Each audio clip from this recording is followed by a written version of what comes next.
I think that debate is incredibly important. It means a lot if you can take the time to distill all your thoughts, put them up against the thoughts of someone that you don't agree with, and at least come to some common ground, find some basis in reality of at least why the two of you believe what you believe, right? My worry, though, is that every day debate is getting dumber. like in a way that's not even savable now. I mean, it's one thing for us to disagree about something and then try to talk the thing out as best as possible. But what's happening now is insane. Especially online. I am watching so many people argue if 100 men can beat one gorilla.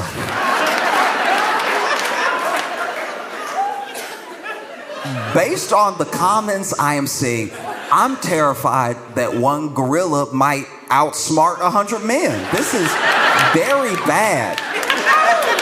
The logic is not lining up here at all. It's a gorilla. It's gorilla. You don't really need to know much. It's gorilla. Gorilla. Like it's a gorilla and it's 100 dudes, but we haven't even established the parameters of the battle. We haven't. Like some people, for their scenario, they want to use 100 UFC fighters specifically. And it's like, all right, maybe. But also, where is the battle taking place? If this is 100 men versus one gorilla in an open field, maybe everybody can flank them and surround them and jump on each other and try to smother them or whatever the plan is. But if this is just a gorilla running into a Blink Fitness, everybody dying. Like everybody die. Every single person in there is dying. If this was just a gorilla running up into church, then yeah, nobody's making it. The plans are insane. The ways that people who I know don't actually own dry erase boards have gone to the store.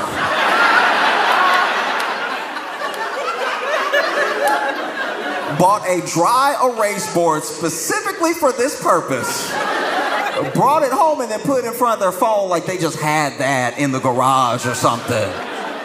Breaking out the marker, going through the whole thing.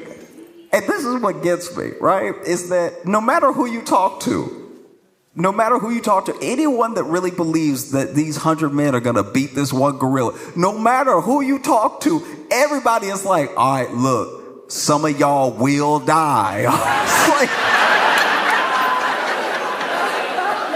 that's why it's not going to work. You didn't say us. You said some of y'all, which means you plan on. That's the thing that really gets me, is that you're assuming that 100 men are gonna cooperate. Like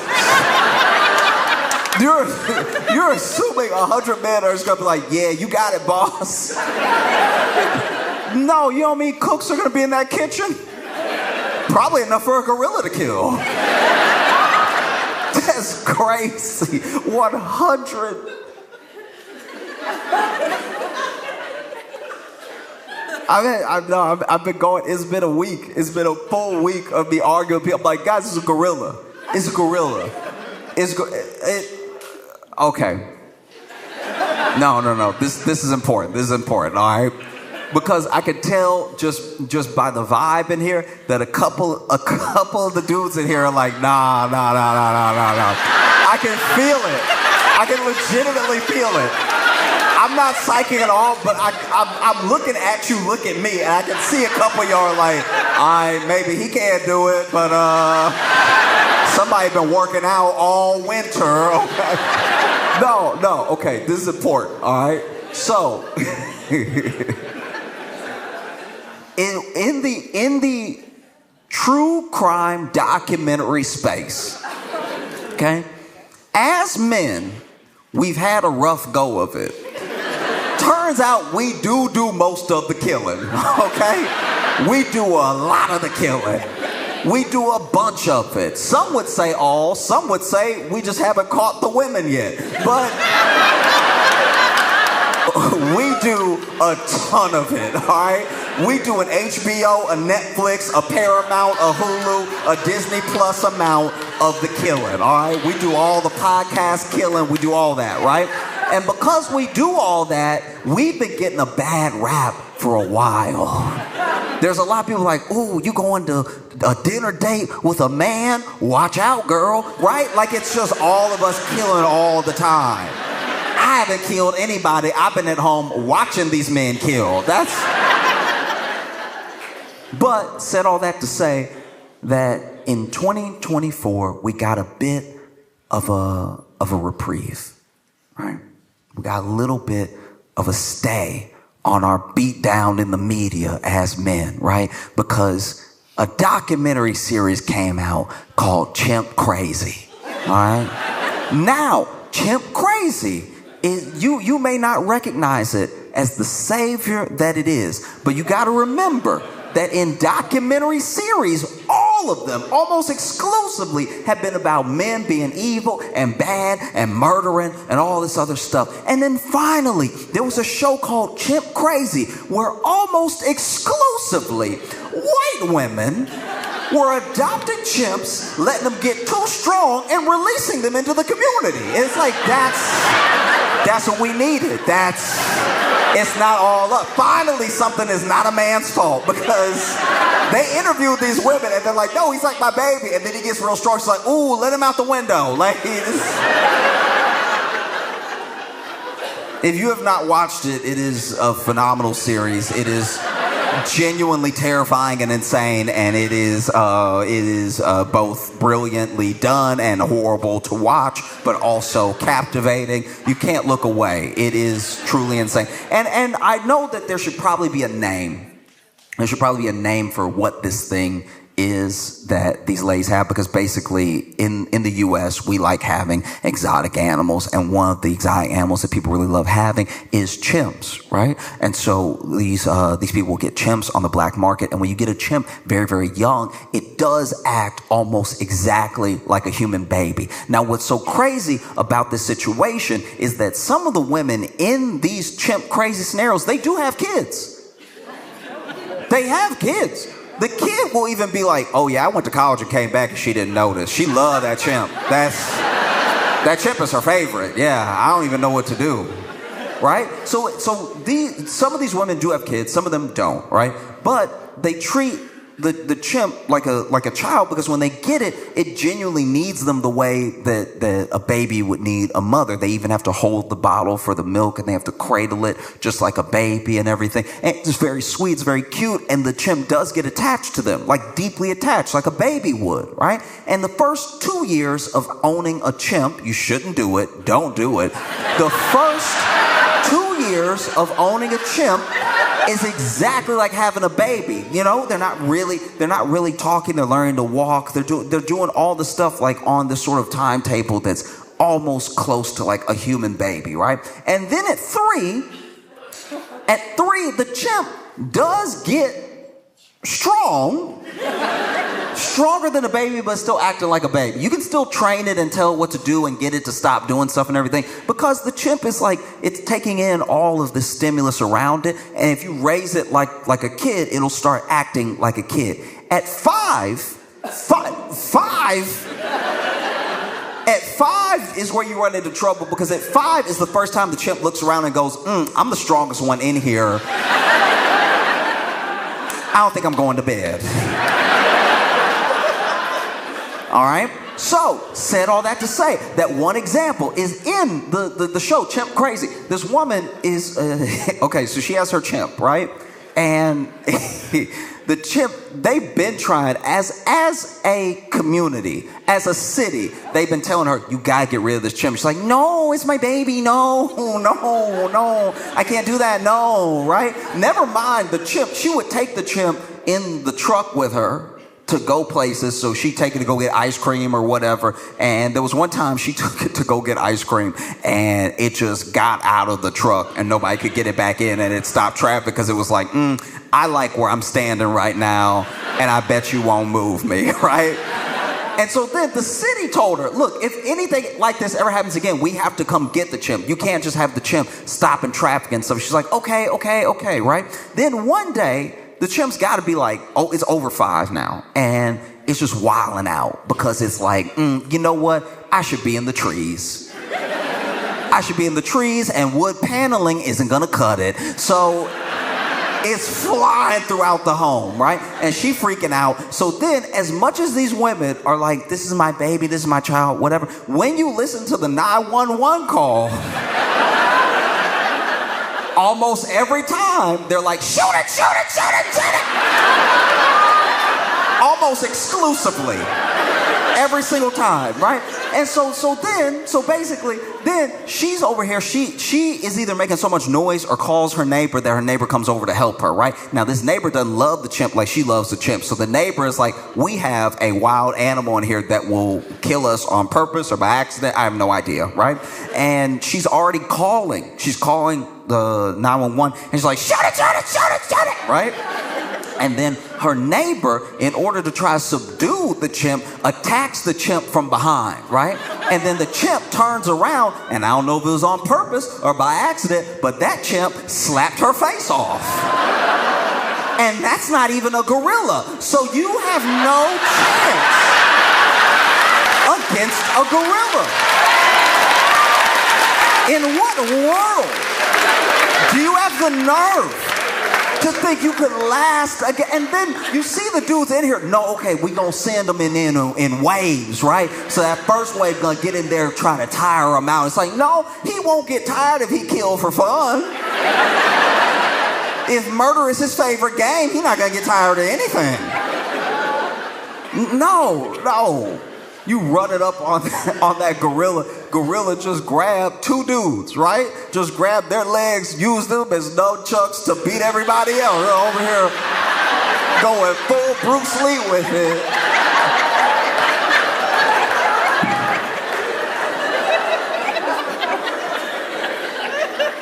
No, it's insane.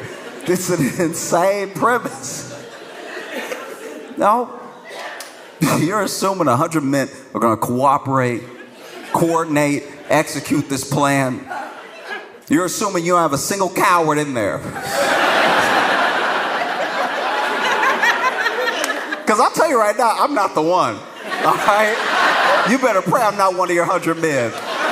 You'll know you shouldn't be jumping the gorilla with me, because I'll be that type. If you ever have somebody in your clique like this, don't do the jumping. If there's somebody like me, it's like, let's get them, fellas. That's a sign of somebody who's about to get you killed, all right? If they say fellas, that's insane. Attack, boys. No. It's true. I'm not that guy. And I'm fine not being that guy too. There's some people that need to prove something to someone all the time. That's not me. I became very comfortable with who I was a long time ago. Even in other situations, you know, I can already tell you right now, when it comes to things getting bad in the world, apocalypse type of stuff, I'll die. Apocalypse, I will be dying. Thank you. You know, I don't know. You know, I had some friends that I went to church with, all prepping and all this stuff like that. I was like, I don't know why are you trying so hard to live if the apocalypse happens. Like, we both think we going to the same place. I'm gonna get there early. Why would I keep fighting? No, that's crazy. I'm not gonna keep fighting after bullets. I can't make bullets, so that's the end of my fighting, right? And I can barely hold a gun at that. I'm gonna miss a lot. So if it's like a zombie apocalypse situation, I'm getting bit, okay? I'm not trying to get bit. I'm not going to offer up my neck or something like that. I just already know that if I'm in a zombie apocalypse situation, when the zombie is coming at me, I'm going to be like, oh, he ain't got no ears, he ain't got no ears, he ain't got no ears, he ain't got no ears, he ain't got no ears, he ain't got no ears. I will not be running. He ain't got no ears, he ain't got no ears, he ain't got no ears, he ain't got no ears. Biting my neck, he ain't got no ears, he ain't got no ears, he ain't got no ears, he ain't got no... No, if there's a zombie apocalypse, I'm a zombie immediately. You know, I feel like I wouldn't even zombie right. If I'm really being for real with you, I don't think I would do it. I don't think I would zombie like in a way that made my family proud.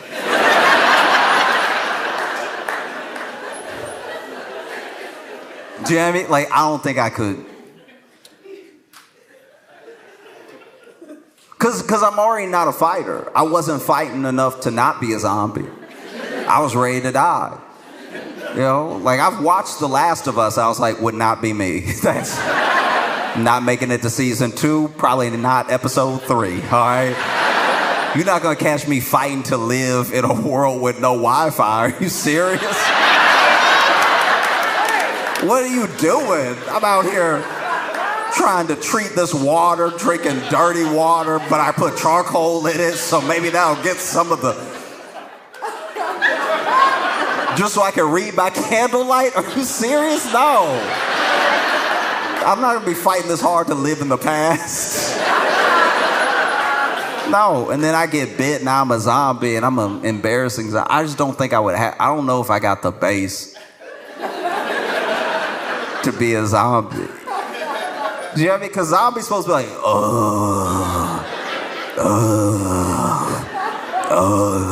right? I don't know what it is. I feel like I would just be like, ah!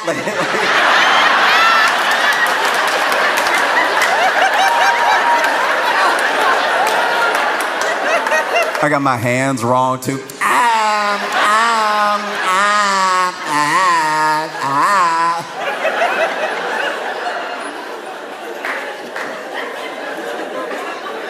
Zombies don't even want to hunt with me. They're like, ugh.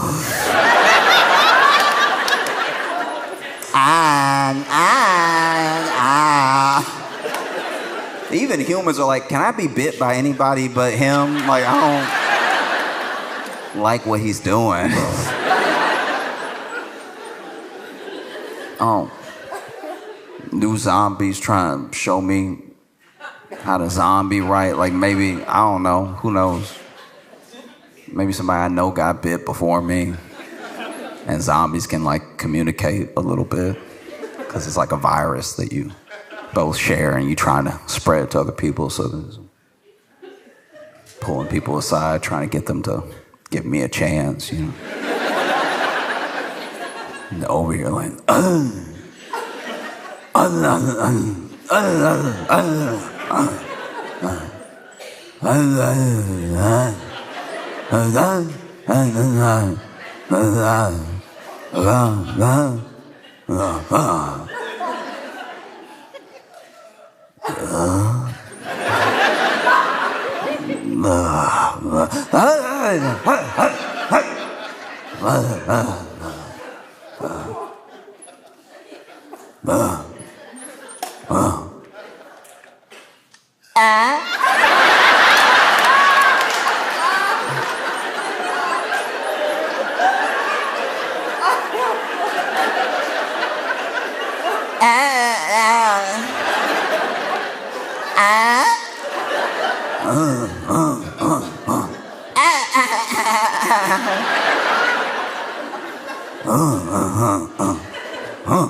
And that's how I died twice.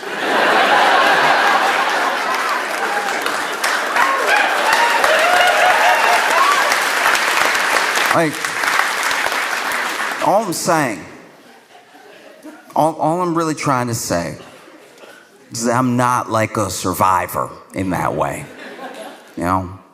And so if it's me and 99 other people, it is up to those 99 other people to take out this gorilla. Because the other thing, even when you have a plan, famously, Mike Tyson said everyone has a plan until they get punched in the face. In the case of a gorilla, everyone has a plan until they get their whole face slapped off. Because even if we're all charging in, let's get them, fellas. Even if we're all rushing in, right? And we're boot to boot, side by side. You're there to protect the man next to you, and you're running in with everything that you have. We will, out of instinct, stop the first face that comes on. We will be like, ooh, that, just that hesitation alone, 3 more of us died. Just that, oh, you can't even have that.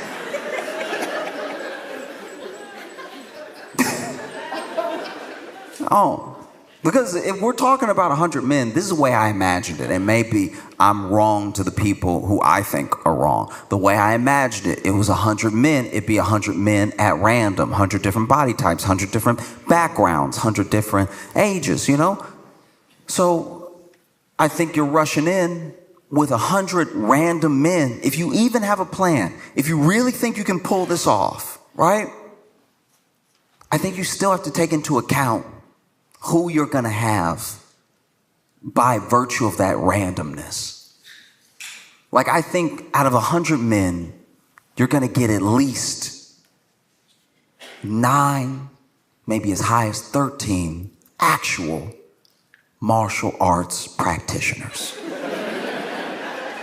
People who actually know how to fight. And actually knowing how to fight may not save you, because you got to remember, men lose fights to men.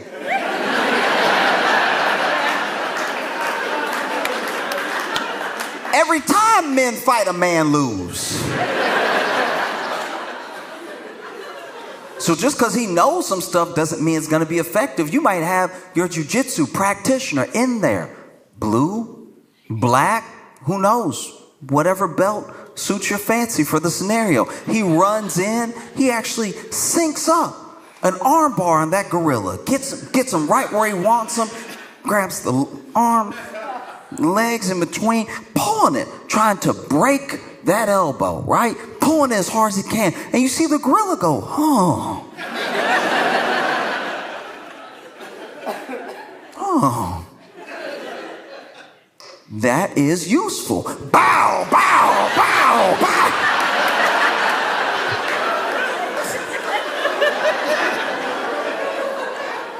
Now you just made the gorilla a gauntlet to beat the rest of us with. You know? Get a Muay Thai fighter in there. Ooh. Muay Thai with the short, close combat. That's where you get the elbows in, where you get the knees in, right? And maybe he gets that gorilla right where he wants him, jumps up, wraps his hands around the gorilla's head, goes for that knee, right? And then the gorilla's like, that knee was delicious. Turns out knees are my favorite flavor. I will be attributing that to the rest of my combatants. You might have somebody in there. Ooh. Somebody well-versed, potentially a master of Kung Fu. And we're talking old style kung fu, the things they made the movies of. Right? He'll be a great distraction. You have him off to the side. Hey, gorilla!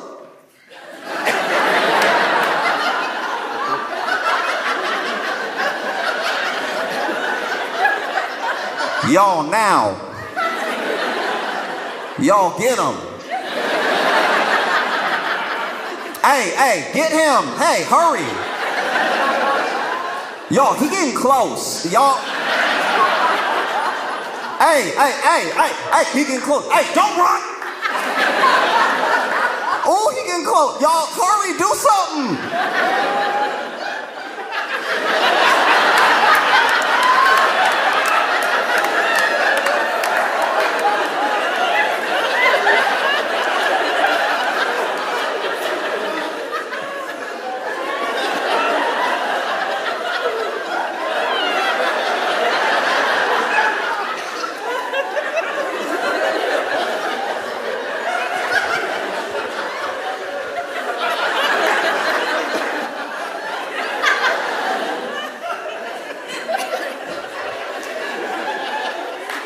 The last half was in heaven because he died away, like halfway through that. Because there are people who don't want to believe that individuals like this exist, but they do. They do. Out of 100 men, you're going to have at least one of those people that's really gifted with animals. And I don't mean, by the way, like a vet. I mean gifted with animals the way that they make TV shows about those people. You know those dog people? Those dog whisperers? They make the whole TV show. You don't know what, he doesn't actually train you in what he doing. He just knows how to do it. You know, dog acting all bad and everything, and then he whisper in the dog's ear, and you can't tell what he's saying. He's just sort of making noises. But the dog is like, ooh, you cooking, okay. Yes, that does make sense. I should stop biting people in the face, yeah. For every 100 men, I believe, personally, you will have one Doolittle. You'll have one guy that can really communicate with an animal. There are people, and there are animal people. And he is the most animal person. He is an animal person squared, right? He just knows something, connection to nature. There's something intuitive there. And he goes, hey, y'all, look, we're almost all dead. Let me try. And you're inclined to let him try because you're down to like 43 of you. So if it didn't happen with 100, the odds are getting slimmer by the guy. That's the only thing that bothered me about the whole thing, where it's like there was one dude whose whole plan was for the first 20 guys to die. I'm like, well, then it's really just 80 of you versus a gorilla. Those are worse odds. Anyway. He, goes up to the gorilla, and maybe he's beating his chest, maybe he's making noises. I don't know what he's doing because I don't know how to do it, but he's going up there. And the gorilla is even like, oh, okay. Well, what's that there? And he goes up and even gets close. And the other guys are hanging back. They're like, oh, what should we do? I don't know. It's working. He's talking to him. Should we try to get behind him? I don't know. Let him do what he's gonna do. Maybe the gorilla will kill himself. I don't know.